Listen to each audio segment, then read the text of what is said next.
bienvenue dans Épopée d'entreprise, le podcast où l'on plonge dans les récits fous, palpitants et parfois carrément improbables des plus grandes entreprises du monde. Aujourd'hui, on ouvre une canette mythique, Coca-Cola. Imaginez une boisson gazeuse née dans une marmite en cuivre en 1886, vendue 5 cents le verre, qui devient un empire mondial valant plus de 310 milliards de dollars.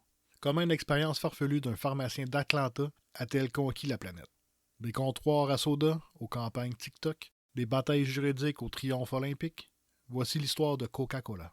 Un conte d'outsider fait de courage, de génie et d'un zeste de hasard. Prenez un verre bien frais, installez-vous et partons pour un voyage pétillant.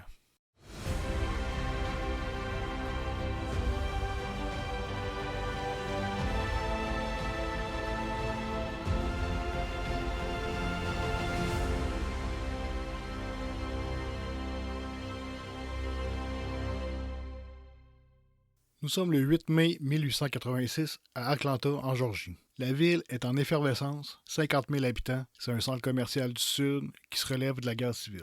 Les calèches claquent sur Peachtree Street et au numéro 47, le Jacob Pharmacy est l'endroit où il faut être. Imaginez un comptoir en bois verni, des pompes à eau gazeuse manuelles, des tabourets où les hommes d'affaires sirotent des sodas en discutant politique. C'est là, dans ce décor, qu'un pharmacien nommé John Pemberton, 55 ans, va changer l'histoire. Pemberton n'est pas un novice. Ancien lieutenant-colonel confédéré, blessé à la poitrine en 1865, il souffre de douleurs chroniques et d'une dépendance à la morphine. Il est aussi un touche-à-tout. Il a vendu un sirop pour la toux indienne, un tonique pour les nerfs et un parfum, le Sweet Thornton Bouquet. Rien n'a marché. Mais en 1886, il est convaincu d'avoir trouvé la formule magique. Un sirop qui appelle mon vin français. Inspiré du vin Mariani, un tonique à base de coca. Il y mélange des feuilles de coca sud-américaines, des noix de cola africaines, du sucre, de l'acide citrique et des huiles essentielles. Citron, orange, muscade, cannelle. Dans sa cour, il touille ce mélange dans une marmite en cuivre, espérant un remède contre la fatigue et les maux de tête.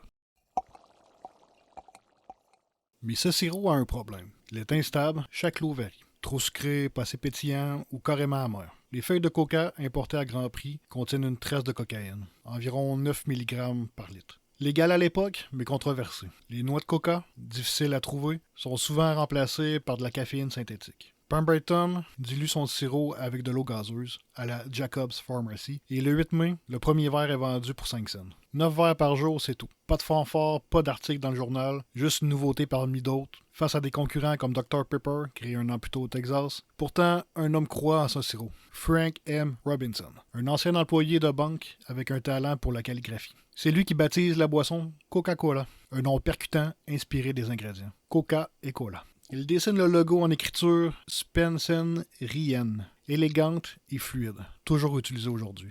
Il est obsessionnel, presque maniaque. Sur un point qui nous semble évident aujourd'hui, mais qui, en 1886, est une petite révolution. La propreté des verres, à l'époque, les sodas fontaines sont des lieux animés, mais l'hygiène est, disons, un concept. Les verres sont souvent rincés à la va-vite, dans un seau d'eau trouble, parfois partagés avec les verres de bière ou de sirops médicinaux. Et le savon, c'est un luxe rare. Les résidus de gingembre, de ginger ale et de sarsaparilla ou même de taches de graisse s'accumulent, altèrent le goût des boissons. Les clients haussent les épaules, c'est la norme et personne n'a encore entendu parler de la théorie des germes, ce qui commence tout juste à émerger. Mais Robinson, lui, est convaincu qu'un verre sale ruine l'expérience de Coca-Cola. Cette boisson qu'il voit comme une œuvre d'art digne de son nom chantant. Une anecdote le prouve. Fin 1886, un client à la Jacob's Pharmacy se plaint d'un goût rance dans son Coca-Cola. Robinson, alerté, inspecte les verres et découvre des traces collantes de ginger ale mal rincé. Hors de lui, il se contente pas de laver les verres fautifs. Il ordonne de vider tout le stock de verres. Fait chauffer les marmites d'eau bouillante et exige que chaque verre soit frotté avec du savon et rincé à l'eau claire. Le lendemain, il impose une règle stricte à la pharmacie. Tout verre doit être impeccablement lavé après usage, sous peine de renvoi pour le serveur. Les employés râlent, c'est juste du soda, pas du champagne, s'exprime-t-il. Mais Robinson tient bon, déclarant « Si le verre n'est pas pur, le pétillant ne l'est pas ». Cette rigueur, presque comique pour l'époque, pose les bases d'une obsession de la qualité qui deviendra la marque de Coca-Cola. Mais Pemberton est au bord du gouffre. Malade, probablement un cancer ou une insuffisance rénale, et endetté. Il produit son sirop à perte, 70 $ de coût pour 50 $ de revenus en 1886. Il vend des parts à n'importe qui. Robinson, Ed Holland, David Doe, Margaret Dozier, dans des contrats brouillons. Les autorités locales s'inquiètent des rumeurs par d'un breuvage addictif à cause de la coca. Un pasteur d'Atlanta le qualifie même de boisson du diable. Pemberton, lui, s'accroche, testant Coca-Cola sur lui-même pour se requinquer. Mais en 1888, il est à bout. C'est alors qu'entre en scène Asa Griggs Candler. 37 ans, pharmacien et homme d'affaires d'Atlanta, Candler est un méthodiste pieux, un bureau de travail avec un flair commercial hors pair. Il dirige une pharmacie en gros, fournissant des sirops au drugstore. En été 1887, il goûte Coca-Cola à la Jacobs Pharmacy. Grâce à un coupon gratuit distribué par Robinson, le goût sucré, acide et le pétillant le frappent. Souffrant de migraine, il trouve que la boisson soulage. Il note dans son carnet « Curieux mélange ». Si le goût plaît, les foules suivront. Fin 1887, Pemberton, désespéré, lui vend une part minoritaire pour 500 $. Candler flaire l'opportunité, mais il veut tout. En janvier 1888, il rachète une part pour 750 $. Puis en juin, les dernières parts de Pemberton pour 550 $. Une nuit, chez Pemberton, à l'été, Candler signe l'accord à minuit. Selon une lettre, Pemberton pleure. « C'est tout ce qui me reste. » Par contre, Candler, fidèle à sa foi, prie avec lui, gagnant ainsi sa confiance. Le 16 août 1888, Pemberton meurt, pauvre, à 57 ans, sans même savoir que Coca-Cola deviendra un géant. Mais Candler n'a pas fini. La propriété est encore casse-tête. Robinson, Holland, Doe et Dozier détiennent des parts. Il agit en secret, exploitant les contrats flous de Pemberton. En 1889, Robinson cède pour 300 à 500 $ et demeure employé de Coca-Cola. Holland et Doe, sceptiques, vendent en 1890 pour 400 $ combinés. Dozier, tant qu'à lui, attaché à l'héritage de Pemberton, résiste. Et en 1891, Candler le convainc avec 1000 $ et une promesse de respecter Pemberton. Au total, il débourse environ 3800 $. Ce qui représente environ 115 000 $ aujourd'hui. Il réussit finalement à obtenir les 100% de droits sur Coca-Cola. Et ça ne voit pas Coca-Cola comme un simple tonique. Ce n'est pas une cure, c'est un plaisir, écrit-il. Il standardise la recette, moins d'amertume, plus de sucre et de la caféine synthétique pour réduire les coûts liés à la noix de cola. Il investit dans des cuves en acier pour un sirop homogène, résolvant les variations de goût. En 1889, il distribue 10 000 coupons gratuits, peint le logo sur des murs et des omnibus, et offre des éventails aux pharmacies. Les ventes grimpent de 25 gallons en 1886 à 9 000 gallons en 1990. Coca-Cola passe de 4 à 20 points de vente à Atlanta, puis à Savannah et Macon. Mais les défis surgissent. Les autorités scrutent la cocaïne, réduite mais toujours présente. En 1891, un journal d'Augusta titre « Coca-Cola, remède ou poison ?» Candler riposte par une lettre ouverte, aussi pure que l'eau de source. Il atténue les promesses médicales, vantant une boisson rafraîchissante. En 1892, il fonde la Coca-Cola Company avec 100 000 $, visant un marché national.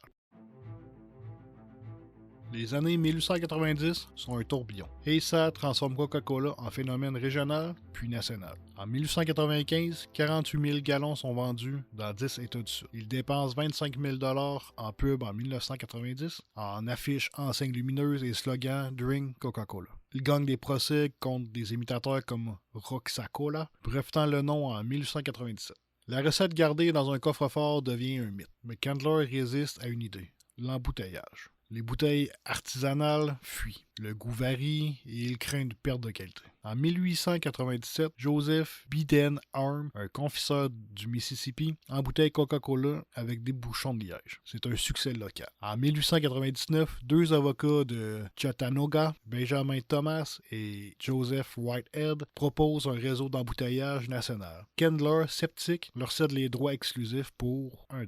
Un deal qu'il regrettera. Ce contrat change tout. Thomas et Whitehead lancent des franchises, ouvrant des usines à Chattanooga et Atlanta. En 1900, 370 000 gallons sont vendus et les bouteilles atteignent les zones rurales et les gares. Coca-Cola est dans tous les états. Avec 100 000 $ de bénéfices, Candler impose des règles strictes. Dilution précise, bouteille stérilisée. En 1903, il élimine la cocaïne, anticipant la Pure Food and Drug Act de 1906. En 1919, Coca-Cola est un titan. Mais Candler, usé, vend un consortium mené par Ernest Woodruff pour 25 millions de $. Woodruff, un banquier audacieux, voit encore plus grand. En 1919, Ernest Woodruff, banquier d'Atlanta au regard d'acier, orchestre l'achat de Coca-Cola pour 25 millions de $. Un pari colossal, équivalent à environ 400 millions de $ actuellement. Il restructure les dettes, modernise les usines et fait entrer Coca-Cola en bourse, levant 10 millions de $. Mais le véritable visionnaire, c'est son fils, Robert Winship Woodruff, nommé président en 1923 à l'âge de 33 ans, surnommé le patron, The Boss. Robert ne se contente pas de diriger Coca-Cola. Il en fait une icône mondiale, un symbole de joie universelle. Son histoire, c'est celle de Coca-Cola.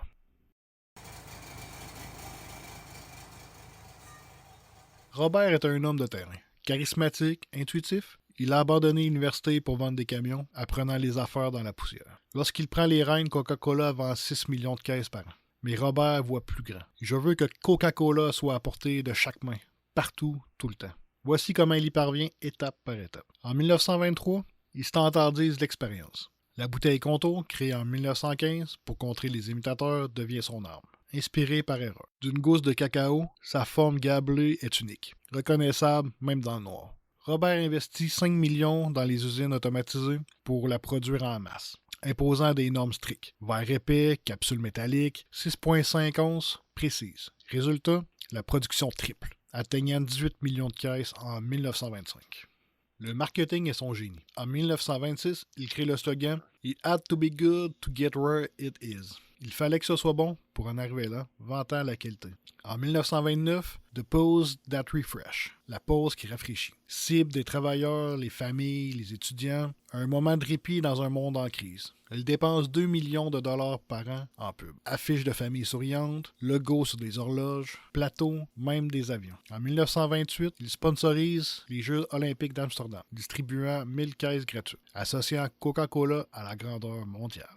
La logistique est son obsession. Il perfectionne le système de franchise, formant les embouteilleurs comme une armée. Chaque usine reçoit un manuel de 100 pages. Recettes exactes, contrôle de qualité, nettoyage des camions. En 1930, il installe 50 000 distributeurs automatiques dans les gares, usines et cinémas. Si quelqu'un a soif, Coca-Cola doit être là, martèle-t-il. En 1930, il lance la glacière portable pour les épiceries rurales. Les ventes grimpent à 24 millions de caisses en 1930, et ce, malgré la Grande Dépression. La prohibition de 1920 à 1933 dope Coca-Cola, devenu un petit luxe à 5 cents. Mais Robert vise le monde. En 1926, il fonde le Foreign Department, ouvrant des usines en France, au Mexique et en Chine. Il négocie avec des gouvernements, adapte des pubs, skieurs en Allemagne, samouraï au Japon. En 1930, Coca-Cola est dans 76 pays, vendant 1 million de caisses à l'export. La Seconde Guerre mondiale est son apogée. En 1941, il promet un Coca-Cola à 5 cents pour chaque soldat, où qu'il soit. Un pari fou? Peut-être. Il convainc le gouvernement américain que Coca-Cola est essentiel au moral. En 1942 jusqu'en 1945, 64 usines portatives suivent les troupes, produisant 5 milliards de bouteilles. Les soldats partagent avec des civils en Europe et en Asie, faisant de Coca-Cola un symbole de liberté. En 1945, les ventes atteignent 100 millions de caisses, dans 120 pays. Mais Robert n'est pas parfait. En 1935, son Coca-Cola, un soda citronné, est un échec. Les clients veulent l'original. Il abandonne, disant « Touchez pas au pétillant ». La ségrégation limite l'accès des Afro-Américains au soda Fontaine et des syndicats critiquent certaines usines. Pragmatique, il améliore les salaires, mais esquive les débats politiques. En 1955, Robert se retire comme président après 32 ans. Coca-Cola vend 200 millions de caisses dans 160 pays. La bouteille Contour, le marketing émotionnel, l'expansion globale, son héritage est immense. Coca-Cola, c'est un sourire universel, disait-il. Il reste au conseil jusqu'en 1985, veillant sur son empire.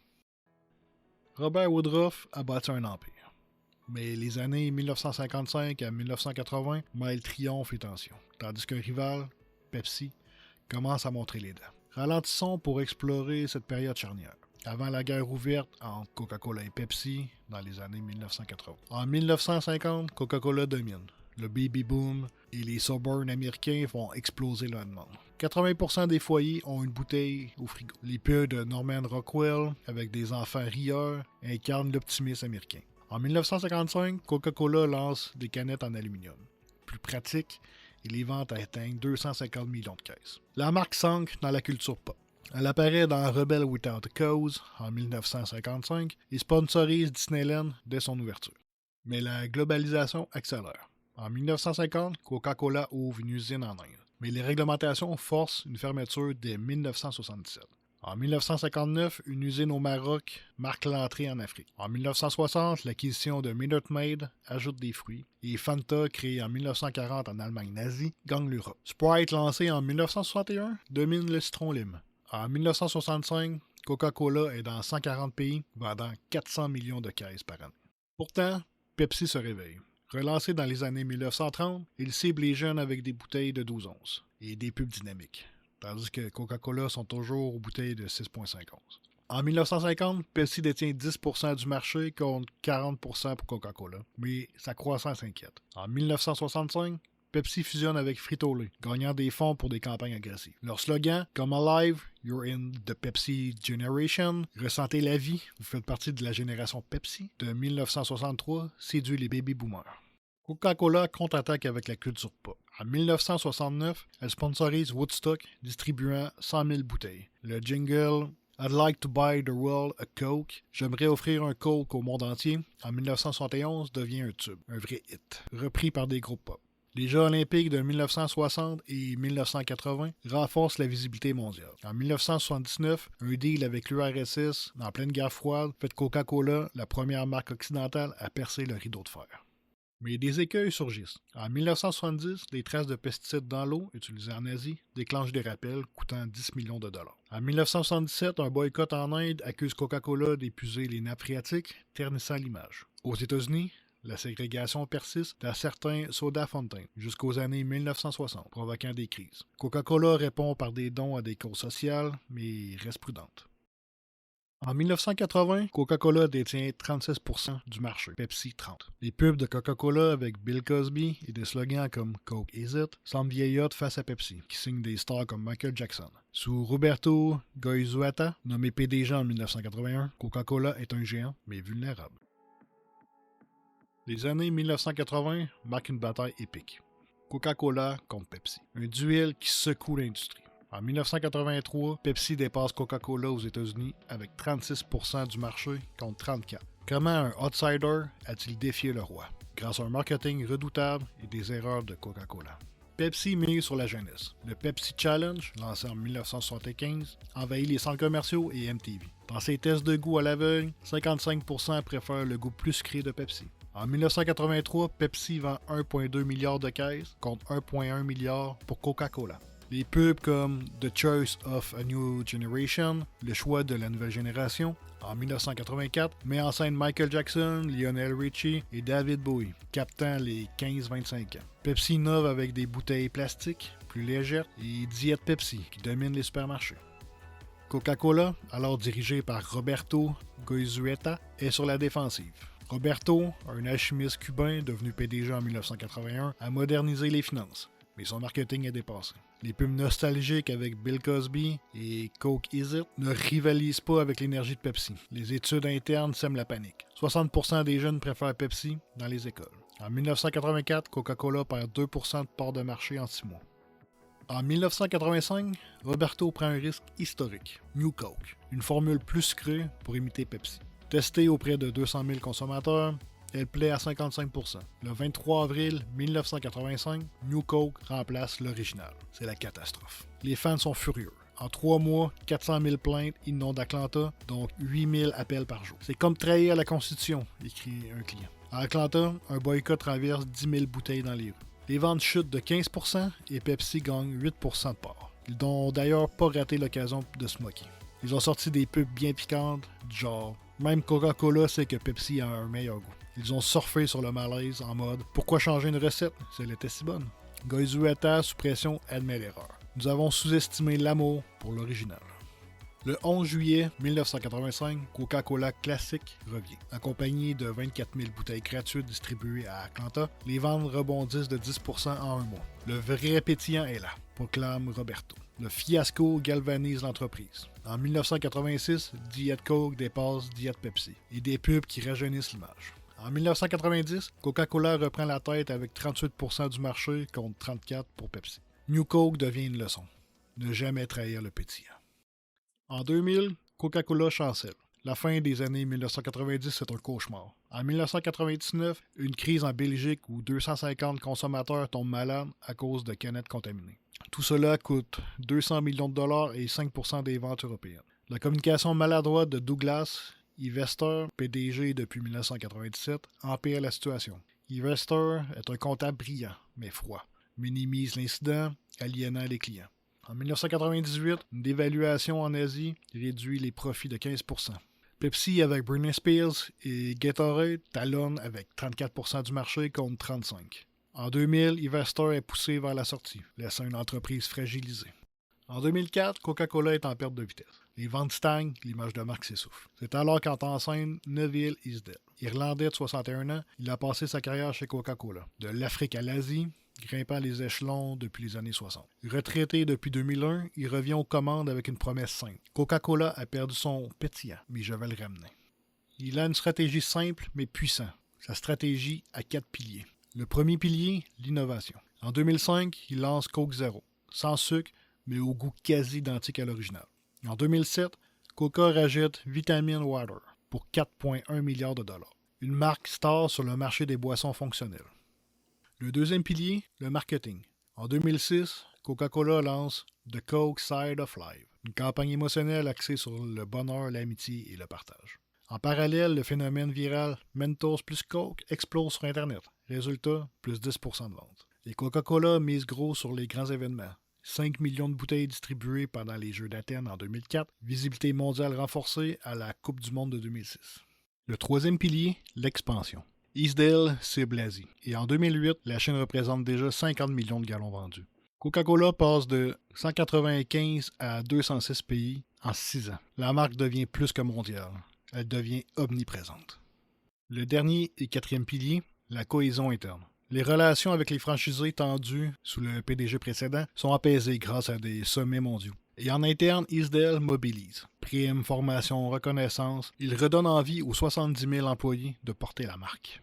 Grâce à cette vision structurée et humaine, Neville Easdale a redonné du pétillant à Coca-Cola. Un retour aux sources, mais avec des codes du 21e siècle. En 2008, Neville passe le flambeau à Muhtar Kent, son bras droit. Coca-Cola a retrouvé de l'énergie, mais il reste encore un défi, s'inscrire dans le futur. Kent mise sur l'écologie et l'innovation. Il lance la Plant Bottle, une bouteille partiellement fabriquée à partir de matériaux végétaux, ce qui réduit l'empreinte carbone et améliore l'image de marque. Mais ce n'est pas tout. En 2011, Coca-Cola crée un petit coup de génie en marketing. La campagne Share a Coke, partage un Coke, où chaque bouteille affiche un prénom. Les gens cherchent le leur, offrent, partagent, postent, résultat, 2% de vente en plus, dans un marché qui est déjà saturé. En 2017, un nouveau visage prend les commandes, James Quincy. Plus tech, plus agile, il comprend que Coca-Cola doit aller au-delà du soda. Il rachète la chaîne Costa Coffee en 2019 pour s'implanter dans le café, puis Topo Chico, une eau minérale pétillante qui fait fureur chez les jeunes. Et même un cocktail prêt à boire, Jack and Coke, lancé en 2022, mêlant Coca-Cola et le célèbre whisky Jack Daniel. En 2024, Coca-Cola domine. 46% du marché américain des boissons gazeuses, 47,1 milliards de dollars de revenus et une capitalisation boursière de 310,7 milliards en 2025. De la marmite de John Pemberton aux campagnes mondiales de James Quincy, Coca-Cola n'est pas qu'une boisson, c'est une épopée. Un rêve d'Atlanta devenu un symbole universel. En 1886, un pharmacien cherche un remède et 140 ans plus tard, sa création pétille dans 208 pays. Entre-temps, des visionnaires comme Asa Kendall ou Robert Woodruff, des hauts, des bas et un succès planétaire. Mais Coca-Cola, c'est surtout des moments partagés. Une pause au soleil, un rire entre amis, un Noël rouge et pétillant, une marque qui a chuté, appris et évolue encore vers un avenir durable. Alors, la prochaine fois que vous ouvrez une canette, pensez à cette histoire. Une gorgée de rêve, une légende pétillante. Merci d'avoir écouté Épopée d'entreprise. Si ce voyage vous a plu, partagez-le, abonnez-vous et à bientôt pour une nouvelle épopée.